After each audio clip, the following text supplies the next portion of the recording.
मित्रों, भारतीय जनता पार्टी का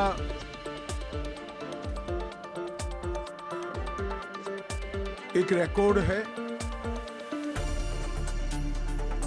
कि चुनाव घोषणा पत्र सिर्फ घोषणा पत्र नहीं होता है, हमारे लिए संकल्प पत्र होता है। हमने तय किया है कि कृषि उन्नति योजना की शुरुआत करेंगे, जिसके अंतर्गत 21 क्विंटल प्रति एकड़ धान, चिंता मत करो, मैं फिर से बोलता हूं, 21 क्विंटल प्रति एकड़ धान 3100 रुपये के मूल्य से हम खरीदते। इन्होंने वादा किया था हर महीना महतारी वंदन योजना के तहत हम महिलाओं को कुछ मुआवजा देंगे, नहीं दिया। हमने तय कर लिया है कि 12,000 रुपया सालाना हर विवाहित महिला को देने का भारतीय जनता पार्टी निर्णय करेगी। 1 लाख खाली पदों को सिर्फ 2 साल के अंदर समयबद्ध टाइम टेबल तय कर हम इसकी भर्ती करेंगे। 18 लाख प्रधानमंत्री आवास योजना के घर बनाएंगे और छत्तीसगढ़ के हर घर में निर्मल जल नल से पहुंचाने का हम कार्यक्रम करेंगे। इसके साथ साथ तेंदुपत्ता संग्रहण में जो मेरे आदिवासी भाइयों बहनों जुड़े हैं, उनको बड़ा अन्याय हुआ है। हम प्रदेश में तेंदुपत्ता संग्रहण 5500 रुपया प्रति मानक बोरों में करेंगे। संग्रहण के मौजूदा दिनों में 15 दिन करेंगे, इसकी बढ़ोतरी करेंगे। चरण पादुका योजना फिर से चालू करेंगे और अतिरिक्त संग्रहण करने वालों को 4500 रुपये का बोनस भी भारतीय जनता पार्टी की सरकार देगी। भूमिहीन खेतीहर मजदूरों को दीनदयाल उपाध्याय कृषि मजदूर कल्याण योजना के तहत 10,000 रुपये की सालाना मदद करने का काम भारतीय जनता पार्टी करेगी।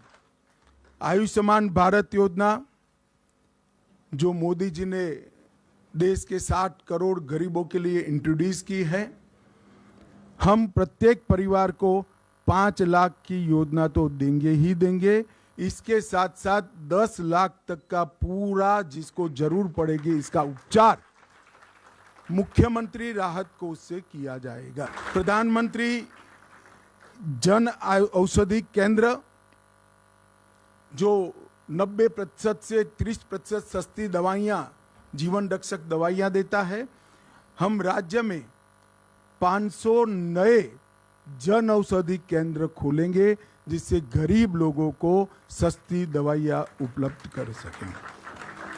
हमें सुनिश्चित करेंगे कि पब्लिक सर्विस कमीशन की परीक्षा में पारदर्शिता होगी और इसको इस तर्ज पर करेंगे कि 5 साल में एक भी भर्ती घोटाला किसी के सामने नहीं आएगा।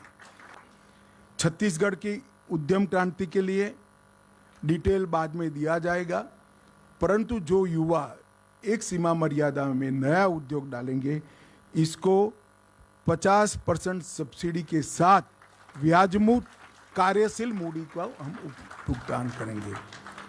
स्टेट कैपिटल रीजन एनसीआर की तर्ज पर रायपुर, नया रायपुर, दुर्ग और भिलाई नगर क्षेत्र को मिलाकर एक एससीआर बनाएंगे, जिससे नगर आयोजन ढंग से हो और जमीनों की कालाबाजारी न हो। सेंट्रल भारत का इनोवेशन हब बनाने के लिए हम रायपुर में एक बहुत बड़ा इनोवेशन का केंद्र बनाएंगे, जिससे से कम राज्य के अंदर 6 लाख से ज्यादा रोजगार उत्पन्न होंगे। रानी दुर्गावती योजना बीपीएल वर्ग की बालिकाओं के जन्म पर 1 लाख 50,000 रुपया उनको वयस्क होने पर मिले, इस प्रकार की हम रानी दुर्गावती योजना लेकर आएंगे। और माताओं बहनों को मोदी जी ने गैस का कनेक्शन दिया है। छत्तीसगढ़ सरकार 500 रुपये में गैस का सिलेंडर देने की भी घोषणा करती है। और इसके साथ साथ हम कॉलेज आने जाने के लिए डायरेक्ट बेनिफिट ट्रांसफर के माध्यम से मासिक ट्रैवल अलाउंस भी देंगे। जो मैंने आगे कहा, हजारों करोड़ का घपला घोटाला हुआ है। घोटाला किसने किया उसका महत्व नहीं है, जनता का पैसा है, पाई पाई वापिस खजाने में आनी चाहिए। हमारी सरकार का नीति है भ्रष्टाचार के खिलाफ जीरो टॉलरेंस का। भ्रष्टाचार के खिलाफ जांच आयोग भी बनाएंगे और क्रिमिनल इन्वेस्टिगेशन की भी हम शुरुआत करेंगे। एम्स के तर्ज पर Chhattisgarh institute of medical science CIMS, हर लोकसभा क्षेत्र में आईआईटी की तर्ज पर CIT Chhattisgarh institute of technology और हर संभाग में सिम्स, इसकी रचना कर कर पढ़ाई लिखाई, रोजगार युक्त पढ़ाई लिखाई और स्वास्थ्य की सुविधा दोनों को छत्तीसगढ़ सरकार ताकत देगी। दोनों सिम्स और सीट के मॉडल भी हमने बना लिए हैं कि वो किस तर्ज पर काम करेंगे और इसके मानांक क्या होंगे।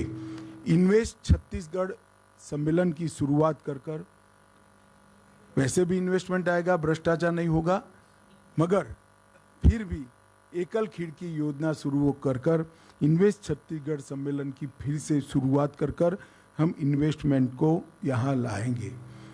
सरकार तुहर द्वार के माध्यम से लोकाभिमुख एडमिनिस्ट्रेशन की दिशा में हम आगे बढ़ेंगे। शक्तिपीठ परियोजना के तहत 1000 किलोमीटर लंबी शक्तिपीठ परियोजना छत्तीसगढ़ के 5 शक्तिपीठ को और उत्तराखंड के 4 धाम की यात्रा के तर्ज पर विकसित कर कर छत्तीसगढ़ को यात्रा धाम के क्षेत्र में, टूरिज्म के क्षेत्र में एक नई ऊंचाई पर ले जाएंगे। और सबसे अंतिम है, अयोध्या में राम मंदिर बन रहा है। 22 जनवरी को मोदी जी इसका प्राण प्रतिष्ठा करने वाले हैं। छत्तीसगढ़ के गरीब लोगों को रामलल्ला के दर्शन के लिए रामलल्ला दर्शन योजना भी हम लेकर आएंगे, जिससे रामलल्ला के दर्शन करें।